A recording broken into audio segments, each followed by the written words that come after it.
Donc, on va lancer le direct. Bonjour et bonsoir en fonction de l'endroit où vous vous trouvez actuellement.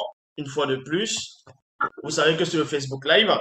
Donc ici, nous allons pénétrer dans les sphères de la connaissance interdite. Ici, nous allons parler, une fois de plus, sur l'histoire d'un patriarche qui a marqué son époque, qui a marqué le système du visible. Ici, nous allons parler de la terrible vision c'est-à-dire d'Ézéchiel. Donc, dans les Bibles classiques, on l'appelle Ézéchiel, mais on va aller rester dans la Bible. Il est connu sous la personne de Guignan. Guignan qui veut dire la force ou la puissance. On va vous expliquer pourquoi il porte ce nom, pourquoi il a endossé le nom qui va représenter la puissance. Pour cela, on va dans Guignan, donc Ézéchiel chapitre 1, verset 1 dans la Bible. Il est dit ici, dans le verset 1, l'année de mes 30 ans, il y a virgule, le 5e jour du 4e mois, comme j'étais parmi les non-initiés à écouler près du fleuve Walla et Toum, à Wassedjedou, virgule, les cieux s'ouvrirent, puis je quittais mon corps physique par le mundi, donc l'esprit, j'eus des visions divines, point. Et Ézéchiel ici, donc, Guignan, il poursuit dans son récit, il vous explique ce qu'il a vécu, c'est-à-dire le voyage ou bien son expérience hautement spirituelle. Il dit ceci, que l'année de ses 30 ans, c'est quand il a eu 30 ans, quand il a endossé l'âge de 30 ans, selon le visible, qu'à un moment les cieux se sont ouverts. Et là, il est sorti, c'est-à-dire de son corps visible, son corps physique, par le mundi. Et là, il a eu des visions. Parce que la vision, c'est de voir avec les yeux de son esprit. Pourquoi il précise ici l'année de ses 30 ans? Pourquoi il va préciser dans les versions classiques actuelles? On dit la 30e année, on ne précise pas forcément. Certes, il y a quelques versions qui vont peut-être dire l'année de ses 30 ans. Mais Guignan ici, c'est quand il a 30 ans qu'il commence son expérience, c'est-à-dire par rapport à la vision. 30 ans va correspondre à quoi? Pourquoi il précise son âge? Pourquoi il dévoile son âge?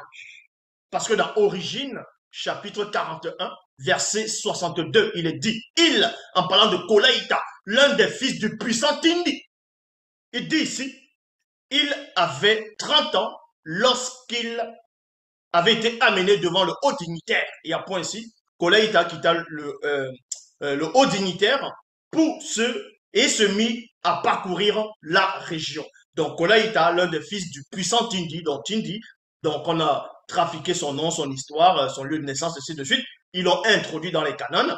Ils l'ont donné le nom de Jacob, Yekuba, Jacobo. Mais son vrai nom, c'est Tindi. Donc, on vous dit ici qu'à une époque reculée dans l'Afrique ancestrale, dans Wassé, avant que Guignan ne se manifeste, avant que Guignan ne vienne dans le visible et qu'il ait ses 30 ans pour pouvoir pénétrer la vision divine, il y a un patriarche, dans les temps d'autrefois, connu sous la personne de Kolaïta. Quand il avait 30 ans, on l'a mené devant un haut dignitaire. Et c'est là où il est entré dans les fonctions.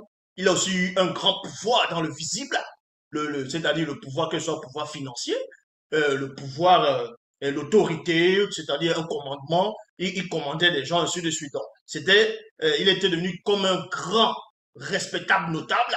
Donc, il est devenu très important à l'âge de 30 ans. Quoiqu'il était déjà important aussi pour certaines personnes, mais ouvertement dans le visible, il se manifeste à l'âge de 30 ans. Mais on va dans Samuel, 1 Samuel chapitre 19 au verset 1.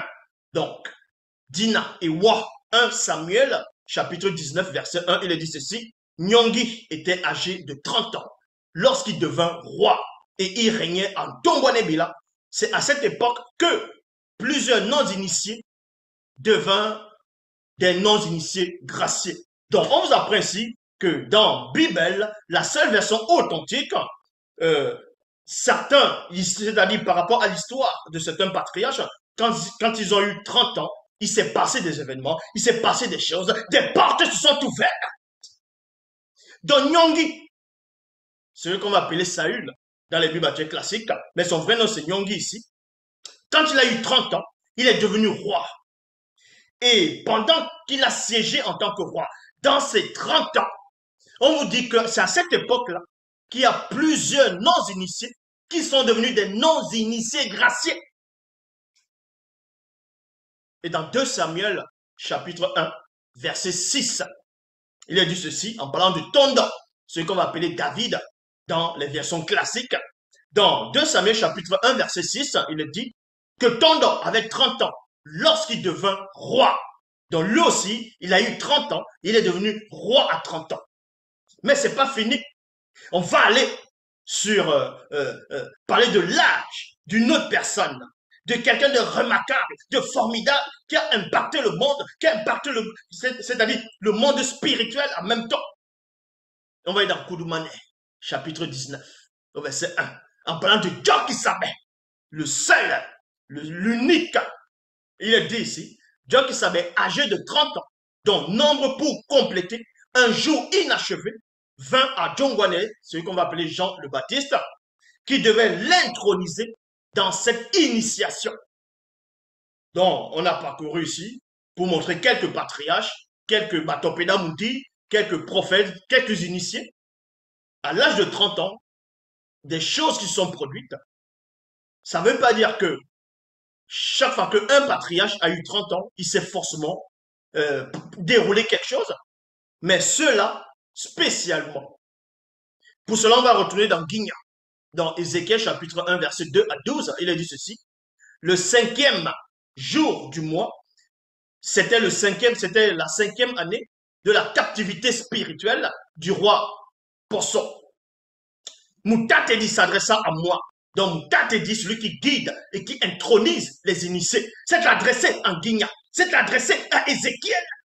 Il dit ici, Moutatedi s'adressa à moi, Guigna, fils de Ibena, le prêtre dans le territoire de Djombela Mundi, près du fleuve de Wala Itoum. Et c'est là que Moutatedi a paru afin de me guider. Parce qu'il faut un guide pour entrer dans le plan spirituel, pour connaître les choses spirituelles. Il faut avoir un guide. Donc, on dit ici que Moutatedi va l'apparaître pour le guider. Parce que c'est le guide, c'est celui qui guide et qui intronise les initiés. Donc, Moutatedi va venir, va se manifester dans le passé qui est le présent de Guigna pour pouvoir l'initier, pour pouvoir l'introniser dans le mystère de la vision profonde. Et on me dit ici, dans le verset 4, je vis soudain un puissant vent violent venant du nord qui poussait, c'est-à-dire qui poussait devant lui une épaisse nuée d'où jaillissaient des flammes. D'où jaillissaient des flammes. Parce que spirituellement, il peut voir ce que l'œil ordinaire ne peut pénétrer. Cette nuée était entourée de lumière d'une très grande densité et des éclairs en sortaient de tous côtés. Point. Son centre était enflammé et brillant comme de l'airain poli. Il y avait l'éclat d'un métal au milieu du feu incandescent. Il y a point ici. Donc imaginez, ressentez, visualisez cette scène dans l'Afrique ancestrale, à l'époque reculée, dans la vision, hors de son corps physique, hors de son corps visible. Il pénètre dans la conscience de son moi intérieur. Il pénètre dans la conscience de son moi divin. Et il voit ce qui est réservé aux initiés, aux élites, aux établis. Donc il dit que soudain, un puissant vent violent venait du nord qui poussait devant lui une épaisse nuée d'où jaillissaient des flammes.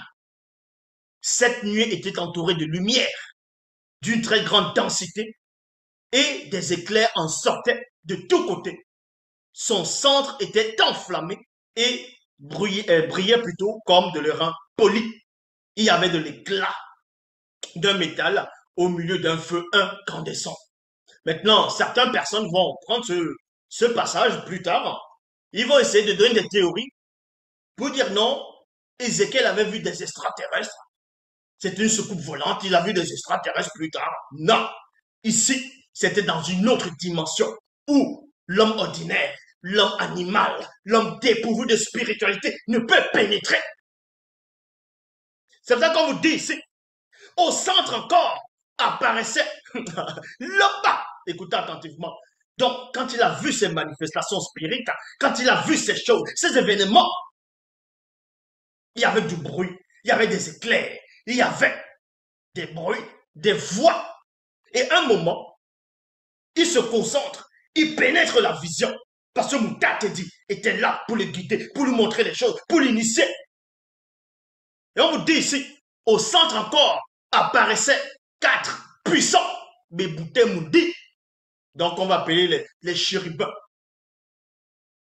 Donc l'aspect avec une ressemblance d'homme issu de notre race originelle. Il y a point. Chacun d'eux avec 4 faces, virgule, et chacun avec 4 ailes, c'est-à-dire les paires d'ailes. Et on vous dit ici, maintenant il va voir les chérubins, il va voir les Bébouté Moudi. Et on va un peu dévoiler qui sont les Bébouté Moudi. La magnificence, la puissance que ces créatures avaient, que ces créatures hybrides disposaient, possédaient. On vous dit ici que au centre apparaissaient 4, parce qu'il a vu 4 puissantes Bébouté Moudi. Mais là, il décrit comment il sait que ce sont les Bébouté Moudi.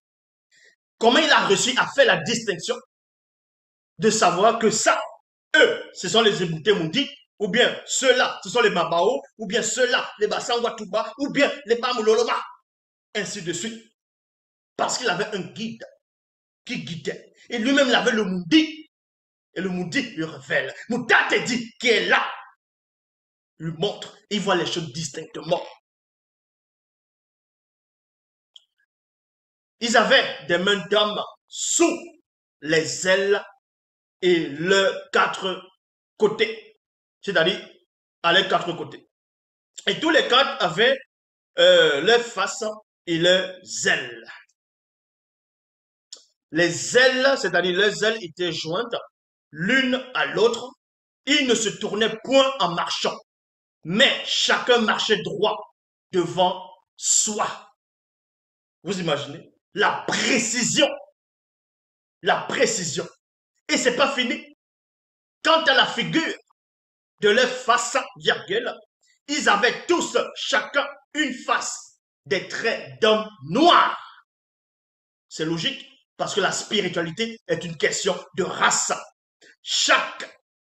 C'est-à-dire chacun une face, des traits d'homme noir, virgule, et ils avaient tous les 4 faces, les 4 plutôt, une face de lion à droite, virgule, une face de buffle à gauche et une face d'aigle royal.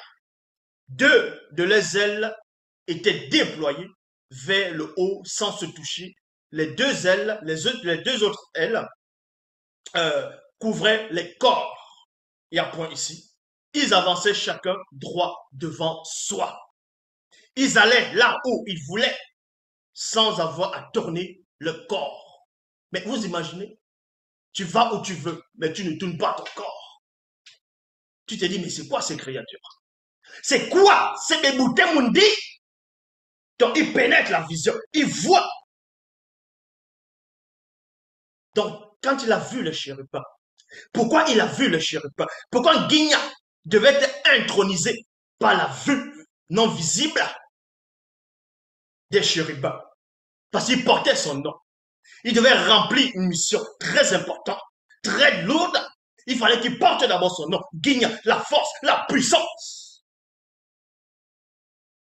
Donc on lui montre le chérubin. Et après, il va comprendre pourquoi on lui a montré les chérubins. Qui fait partie de la race des chérubins. On va dans le livre des anges déchus. Donc Kalata, Bamloloma, Bungulane. Livre des anges déchus, chapitre 1, verset 7. On vous dit ici, les Bouté Moudi, qui devint bien plus tard, par sa propre volonté, issu de son libre arbitre, deux points, Satan, le Mundima Bobo, le mauvais esprit, virgule, fut lui aussi le dernier ébouté Mundi, créé bien longtemps après les autres éboutés Mundi. Point. Donc, on vous dit ici que celui qu'on appelle Satan, celui qu'on appelle Shaitan, le Mundima Bobo, avant sa chute,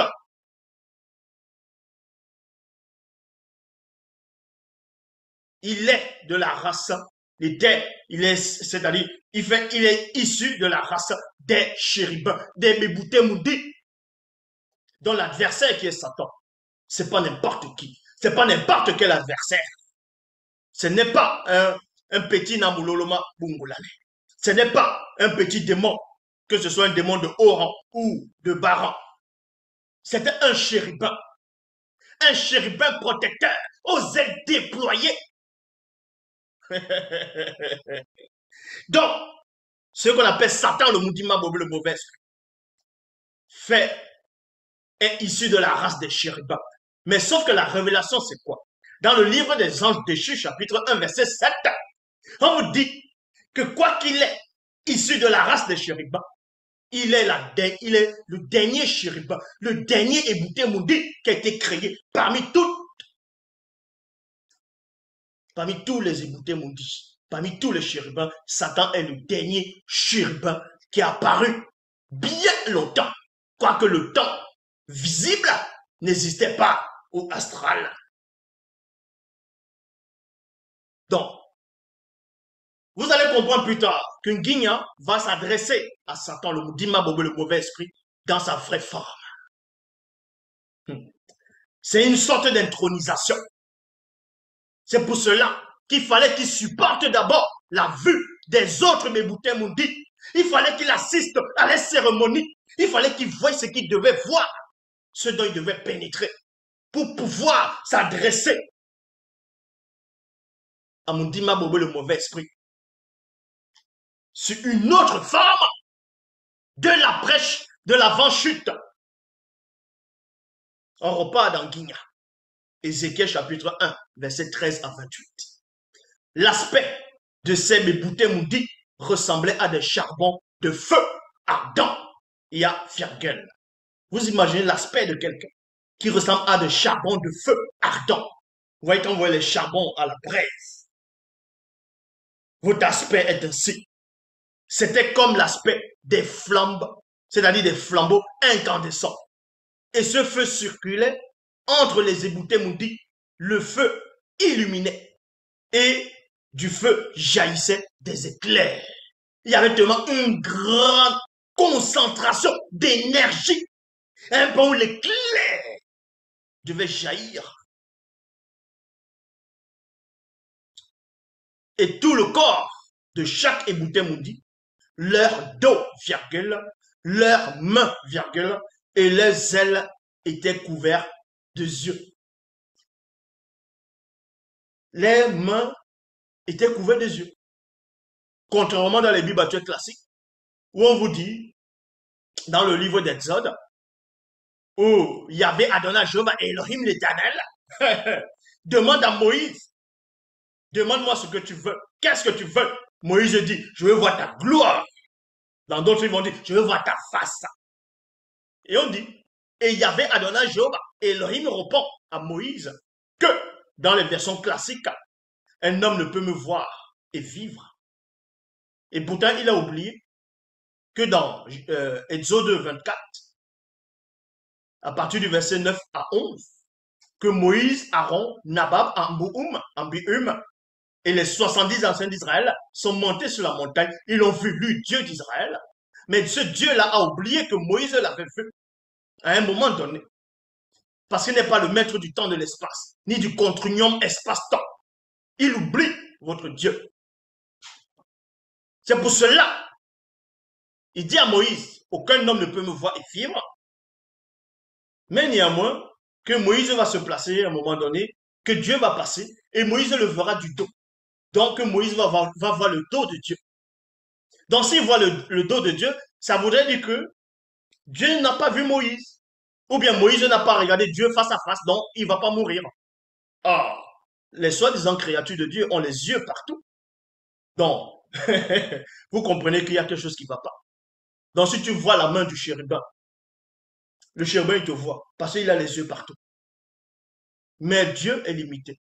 Yahvé est limité. Jéhovah Elohim, l'éternel, des Bibles classiques, ce Dieu est limité.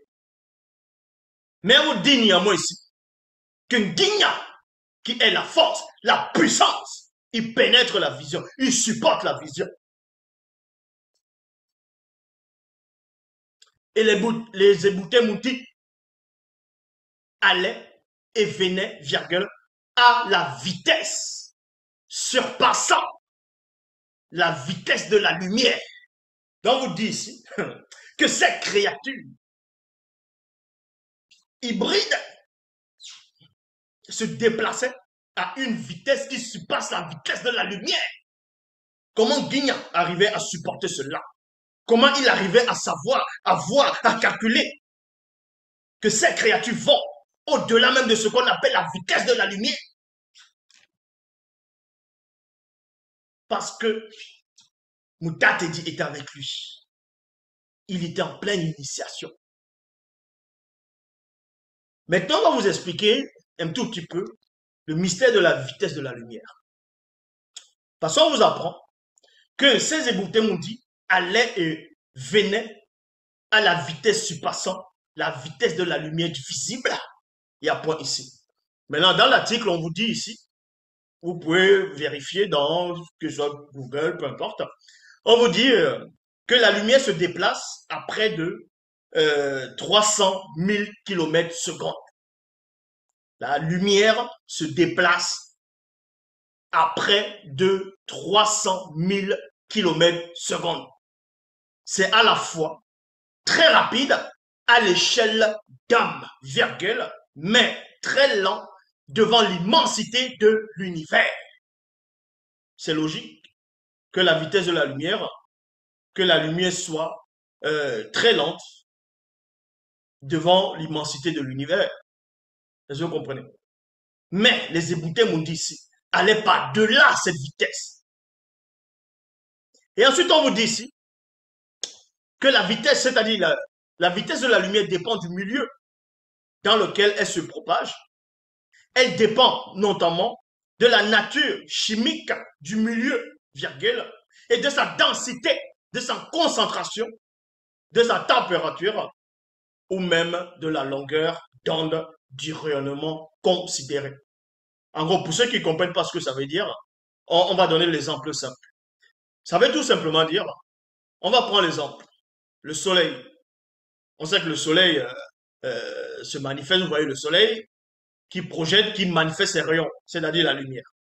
Si vous sortez du système solaire ou bien du système lunaire actuel, vous allez dans, on va dire, dans un confin de l'univers où il n'y a pas le soleil, vous n'allez pas voir le soleil. Parce que le temps que le soleil se déplace, c'est-à-dire les rayons du soleil, que ce soit même à une vitesse de la lumière,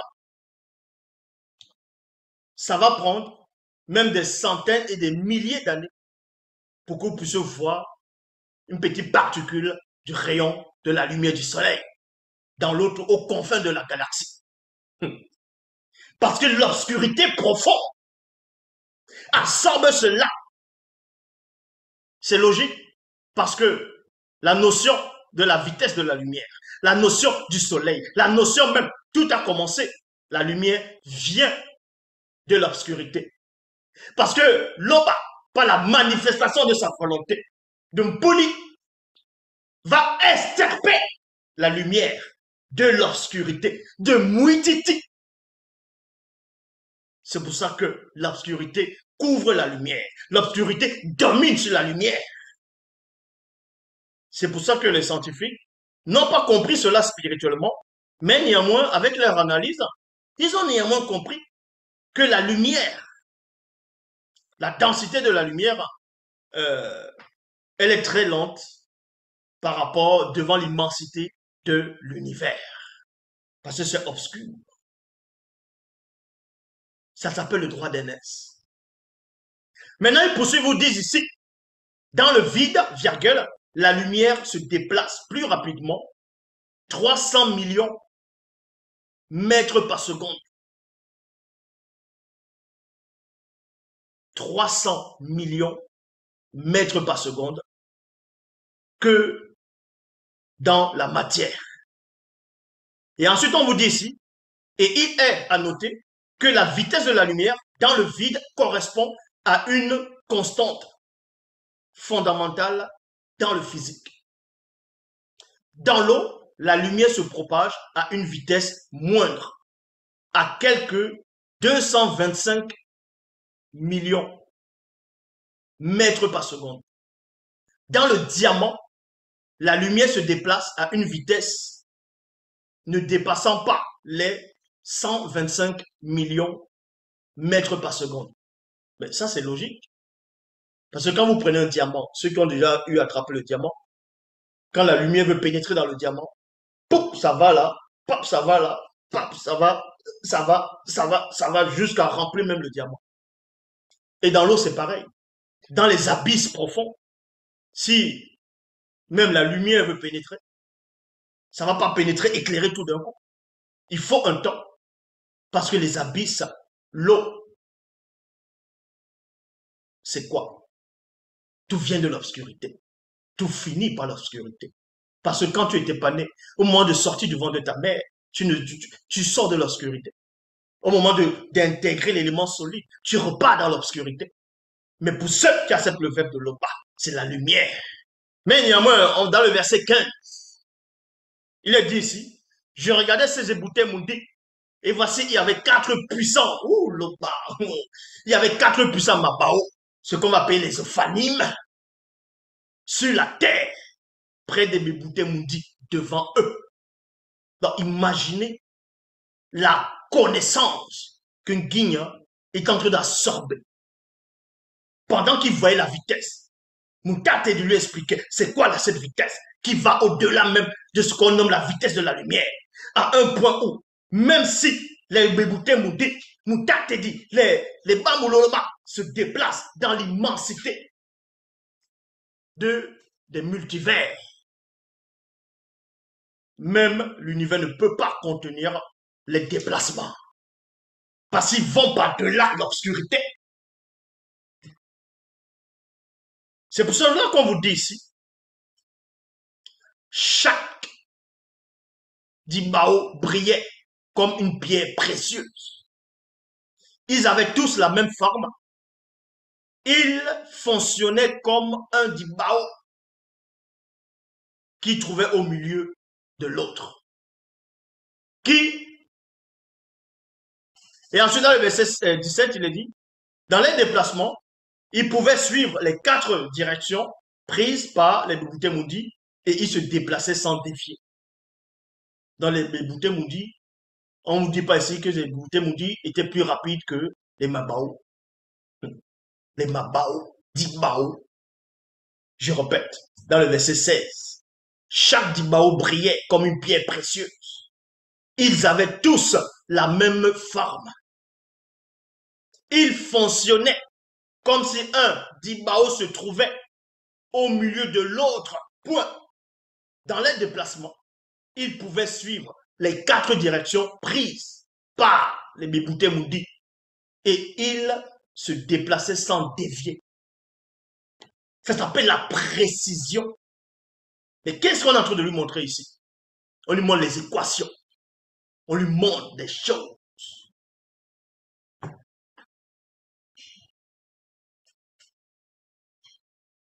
Verset 18. Il forme un cercle immense qui fait peur. Donc, à un moment donné, il a vu le cercle immense qui faisait peur. Et ils étaient couverts de yeux brillants et pierres ardentes. C'est-à-dire les pierres ardentes, vivantes et étincelantes. C'est-à-dire les entités purificatrices tout autour. Oh, imaginez la scène. Ils voyaient les Mabao. C'est pas n'importe qui peut voir les Mabao. Mais c'est pas n'importe qui. Même les patriarches, c'est pas n'importe quel patriarche qui a vu les Mabao. Donc quand ils voient les Mabao autour, Il pénètre encore la vision. Moutate dit, lui dit, on boit, regarde, regarde, observe la scène. Il voit les entités purificatrices. Poum! Quand les Béboutés Mundi marchaient, chaque Dibao cheminait à côté d'eux. Et quand les Béboutés Mundi s'élevaient de terre, chaque Dibao s'élevait aussi. Les Éboutés Mundi allaient là où ils voulaient et chaque Dibao se déplaçait en même temps qu'eux. Quand les Béboutés Mundi, c'est-à-dire les chérubins se déplaçaient, les Mabao se déplaçaient. Et quand les Béboutés Mundi s'arrêtaient, les Mabao s'arrêtaient. Quand les Béboutés Mundi s'élevaient au-dessus de la terre, chaque Dibao s'élevait simultanément avec eux. Car l'essence, pas le pétrole, l'essence de chaque Ébouté Mundi était dans chaque Dibao. Au-dessus de la tête des Béboutés Mundi, la voûte céleste ressemblait à l'éclat d'un cristal. C'était impressionnant. Ouh! Oui, c'était impressionnant. Vous imaginez ce qu'ils regardaient? C'était une scène, c'était un rituel, c'était une cérémonie qui avait un but précis. Et le but là, c'est quoi? Mais on va quand même poursuivre la lecture.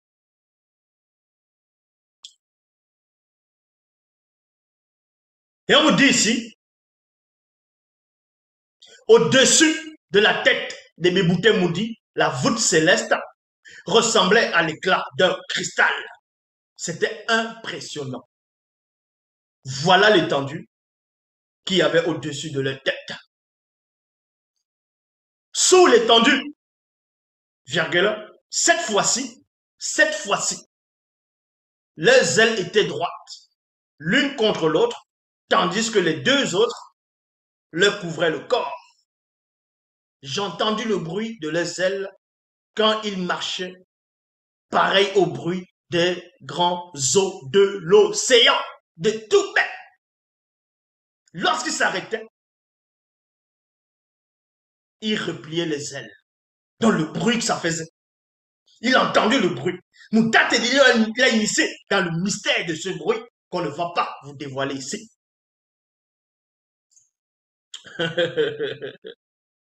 Donc on vous dit encore.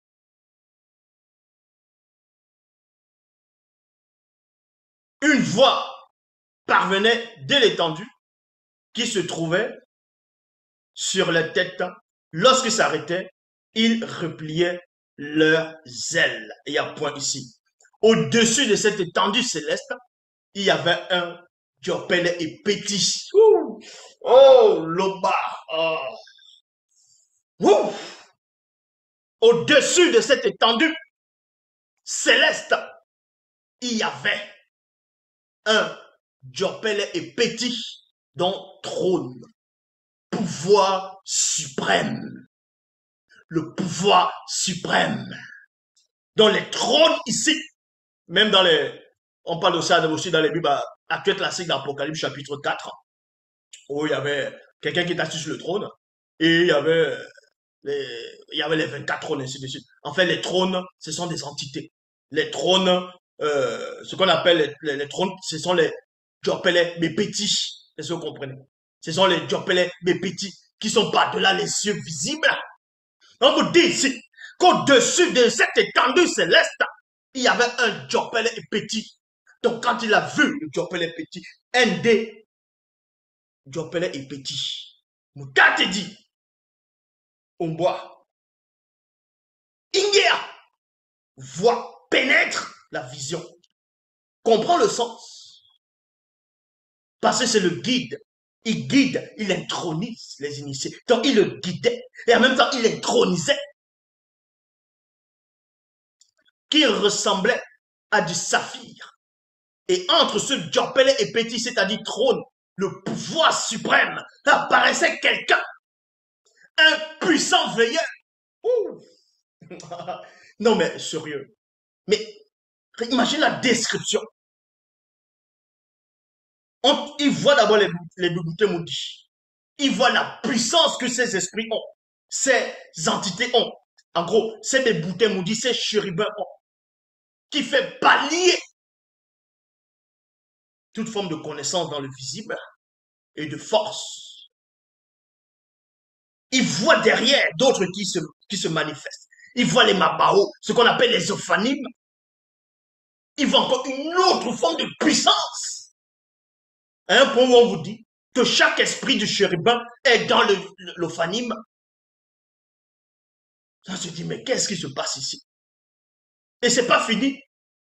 Moukate lui montre encore autre chose. Il voit maintenant un puissant Djopele et petit trône, pouvoir suprême. Pour certains, c'est fini. D'autres vont dire, ah, c'est Dieu. D'autres vont forcément dire, ah là, non, forcément, là, lui, c'est le créateur. Mais ça ne s'arrête pas là. Et dans la description, on dit qu'il ressemblait à du saphir. Et entre ce Djopel et petit apparaissait quelqu'un. Au-delà du trône, au-delà de la puissance, du pouvoir suprême, du pouvoir, apparaît une autre créature, une autre forme de vie, un puissant veilleur dont l'aspect ressemblait à celui d'un homme de notre race noire, tout en haut. Il y a point. Vous pouvez voir la description toujours dans la Bible, dans Apocalypse chapitre 4, au verset 5.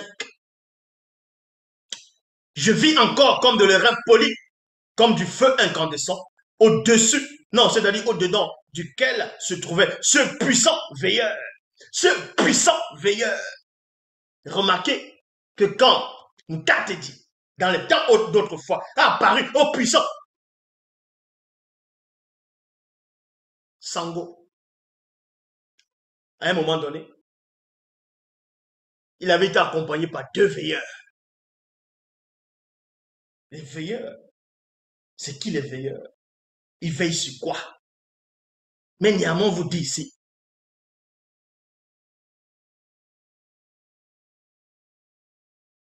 un puissant veilleur dont l'aspect ressemblait à celui d'un homme de notre race noire tout en haut.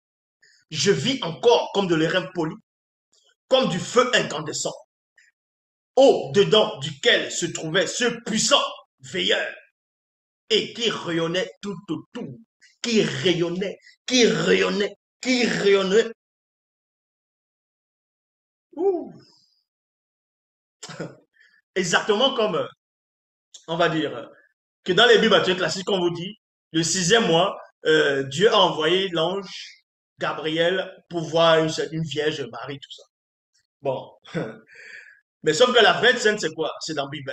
Dans le sens caché de la révélation initiatique, quand celui qu'on va appeler Bene Ngudi, celui qui a la puissance, se manifeste dans le visible du non-visible, du passé qui est le présent des humains. Les Bamololoma le voient. Satan, le Moudima Bobé, le mauvais esprit, il peut, mais pas les démons. Donc, la formidable présence de Benengoudi, juste sa formidable présence, parce que quand il y a la présence de quelqu'un, il y a comme l'aura. Donc, le rayonnement de sa présence, c'est déjà la puissance qui fait balayer les Bamololoma Bungulade. Donc, ils ne peuvent pas approcher vers Benengoudi, c'est-à-dire vers Benengoudi. Parce que le rayonnement de sa présence, de sa puissance qui dégage. Mais, Guigna, il dit ici, je vis comme un feu incandescent et comme une lumière éclatante dont il était environné. Il était environné. Ouh! Mais qu'est-ce qu'il voyait comme ça?